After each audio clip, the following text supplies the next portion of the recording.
Hi boys and girls, Dr. D here. As we get closer to Thanksgiving, I want to spend a day on artwork connected to Native Americans.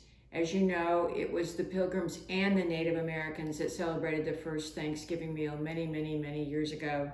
So we're going to work on a vest,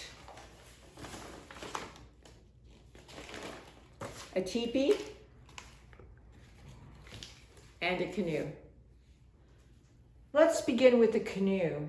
Now that this canoe was made by one of my children when they were younger, and it's two pieces stapled together and painted different colors on each side.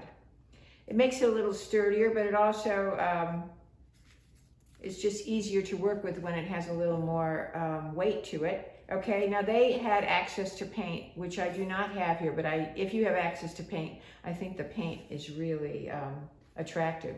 So I did a similar canoe, but I took a brown bag as the back of my canoe, and then used white paper and some crayons. But as you can see, I just don't think the crayons are nearly as effective as the paint.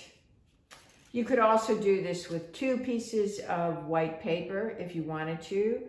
You could do it with the bag on both sides. You could just do it single sheet, but it wouldn't be quite as sturdy. So that's the canoe, and we know that was a major form of transportation for Native Americans. Now this one, you definitely need a paper bag. This would be a vest, and we know that horses were really important to Native Americans as their major source of transportation.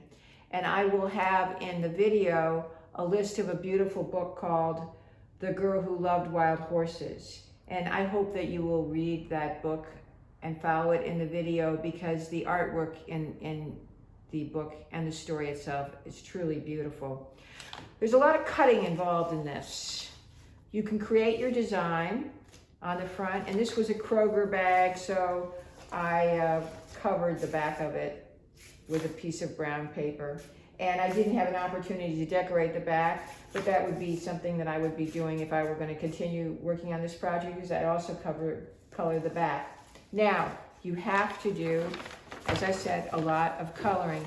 The first part is you've got to open up the top so that you can put your head in it. And if you lift up on one of these flaps on the bottom of the bag, it won't be so hard to cut it.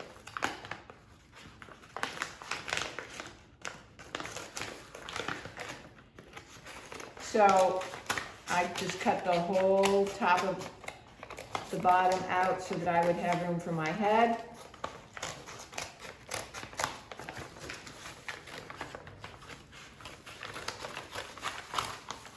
And if you're having trouble, you might ask an older person to do it for you, especially if they have bigger scissors. These are actually a little bit small for this project. Okay, so I didn't completely cut it out. I won't take any more time on the video, but I cut that out, and then when I wanted to wear it, I noticed that if I didn't cut out the arms, I couldn't get it over my head. So you cut out the sides.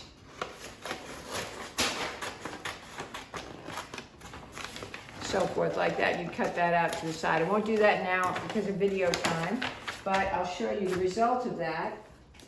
I cut the sides out on both sides, and then I created fringe at the bottom.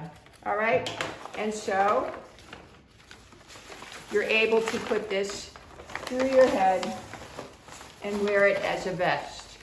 So again, boys and girls, as I said, if you have trouble cutting, you might ask an older person in your family to cut for you, and perhaps use a bigger scissors. This is actually not a very adequate scissors for cutting.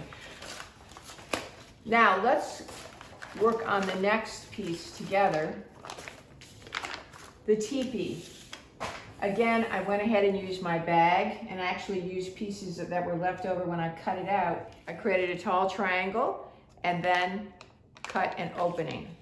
Now this again, was done by one of my children, and in their art class, they had access to feathers and little pieces of round paper and tissue and so forth. Well, I don't have all that, but I do have a ribbon that I think sort of reminds me of the colors that you frequently see in Native American artwork.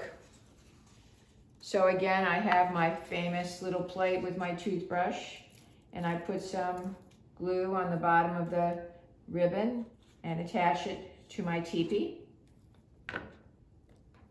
And then I could continue to do that and would do that to fill up the whole teepee. And then, for variety, put some tissue there.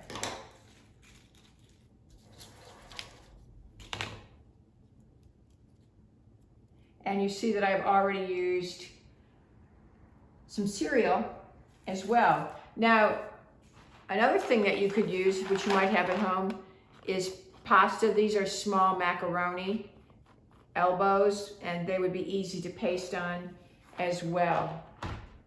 So you can just fill this entire teepee up and you'll have a beautiful art piece. I would look forward to seeing some of your artwork. If you'd like to take photos of them and send them to me, your canoe or your teepee or your vest. And I do hope that you look at the story, The Girl Who Loved Wild Horses by Paul Goebel. I think you'll find that to be a beautiful, beautiful story. Until I see you next time, this is Dr. D.